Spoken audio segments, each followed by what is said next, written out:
Hi friends, welcome to TNPSC 1 mark booster. இன்றைக்கி நம்ம polity unit 4ல் நெக்ஸ்ட் 20 இம்பார்ட்டன்ட் கொஷின்ஸ் பார்க்க போகிறோம். ஃபர்ஸ்ட் கொஷின், இத்தாலிய பாணியில் இந்திய அரசியலமைப்பு சட்டம் யாரால் எழுதப்பட்டது? ஆன்சர் என்னென்னா Prem Behari Narain Raizada. So next question, அரசியலமைப்பின் திறவுகோல் என குறிப்பிடப்படுவது. ஸோ அரசியலமைப்பின் திறவுகோல் நம்ம எல்லாருக்குமே தெரிஞ்சது தான், அது பிரியாம்பிள், அதாவது முகவுரை. நெக்ஸ்ட் கொஷின், சிட்டிசன் என்னும் சொல் எந்த லத்தீன் சொல்லிலிருந்து பெறப்பட்டது? ஸோ இதோட ஆன்சர் என்னன்னா சிவிஸ். நெக்ஸ்ட் கொஷின், குடியுரிமை சட்டம் இயற்றப்பட்ட ஆண்டு. ஸோ குடியுரிமை சட்டம் இயற்றப்பட்ட ஆண்டு என்னென்னா 1955. இந்த சட்டம் அரசியலமைப்பு சட்டத்தால் 8 முறை திருத்தப்பட்டிருக்கு. ஸோ நெக்ஸ்ட் கொஷின் போகலாம். குடியுரிமை சட்டத்தின்படி குடியுரிமை பெறுதல் எத்தனை முறைகளை கொண்டுள்ளது? ஸோ எத்தனை முறைகள்னால் 5 முறை மூலமாக நம்ம குடியுரிமை பெறலாம்.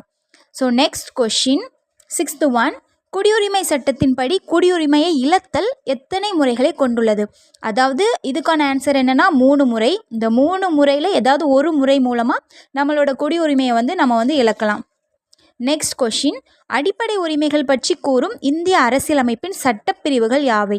ஸோ இதுக்கான ஆன்சர் என்னென்னா பகுதி 3, 12லிருந்து 35 வரை உள்ள சட்டப்பிரிவுகள் தான் இந்திய அரசியலமைப்போட அடிப்படை உரிமைகளை பற்றி கூறுது. நெக்ஸ்ட் கொஷின், எந்த நாடுகளின் தாக்கத்தில் இருந்து அடிப்படை உரிமைகள் உருவாக்கப்பட்டன?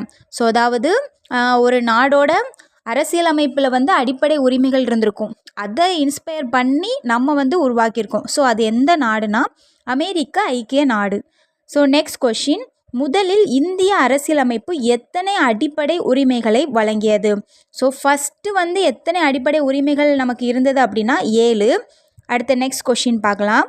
தற்போது உள்ள அடிப்படை உரிமைகளின் எண்ணிக்கை.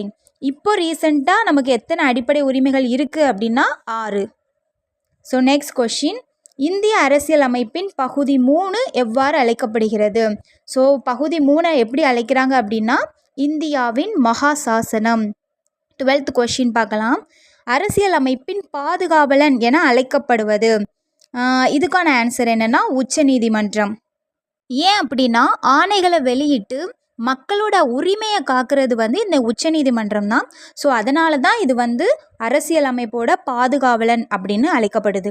நெக்ஸ்ட் கொஷின், அரசியலமைப்பு சட்டப்பிரிவு 32 இந்திய அரசியலமைப்பின் இதயம் மற்றும் ஆன்மா ஆகும். ஸோ இந்த கூற்று யாருடையதுன்னா doctor B.R. Ambedkar. Next question, சட்டத்திற்கு புறம்பாக ஒருவர் கைது செய்யப்படுவதிலிருந்து பாதுகாக்கும் நீதி பேராணை. ஸோ இதுக்கான ஆன்சர் ஆட்கொணர்வு நீதி பேராணை. நெக்ஸ்ட் 15th கொஷின், மனுதாரர் சட்ட உதவியுடன் தனது மனு தொடர்பான பணியை சம்பந்தப்பட்ட துறையிலிருந்து நிறைவேற்றி கொள்ள உதவும் நீதி பேராணை எது? ஸோ இதுக்கான ஆன்சர் கட்டளையுறுத்தும் நீதி பேராணை. நெக்ஸ்ட் கொஷின் பார்க்கலாம். ஒரு கீழ் நீதிமன்றம் தனது சட்ட எல்லையை தாண்டி செயல்படுவதை தடுக்கும் நீதி பேராணை. ஸோ இதுக்கான ஆன்சர் தடையுறுத்தும் நீதி பேராணை. நெக்ஸ்ட் கொஷின், 17th கொஷின், உயர் நீதிமன்றம் ஆவணங்களை தனக்கோ அல்லது உரிய அதிகாரிக்கோ அனுப்ப செய்ய கீழ் நீதிமன்றங்களுக்கு இடும் ஆணை எது? ஸோ இதுக்கான ஆன்சர் என்ன அப்படின்னா ஆவண கேட்பு பேராணை. நெக்ஸ்ட் கொஷின், சட்டத்திற்கு புறம்பாக தகாத முறையில் அரசு அலுவலகத்தை கைப்பற்றுவதை தடை செய்யும் நீதி பேராணை எது? ஸோ இதுக்கான ஆன்சர் தகுதி முறை வினவும் நீதி பேராணை.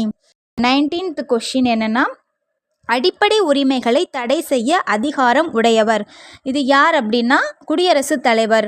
ஏன் குடியரசுத் தலைவர் அப்படின்னா குடியரசுத் தலைவரால் அவசர நிலை அறிவிக்கப்படும் போது நமக்கு கொடுத்த சுதந்திரம் எல்லாமே தானாகவே நிறுத்தப்படும். அதே மாதிரி மற்ற அடிப்படை உரிமைகளை குடியரசுத் தலைவர் சில ஆணைகளை பிறப்பித்து அதை தடை செய்யலாம். ஸோ அதனால தான் அடிப்படை உரிமைகளை தடை செய்ய அதிகாரமுடையவர் யாருன்னா குடியரசுத் தலைவர்.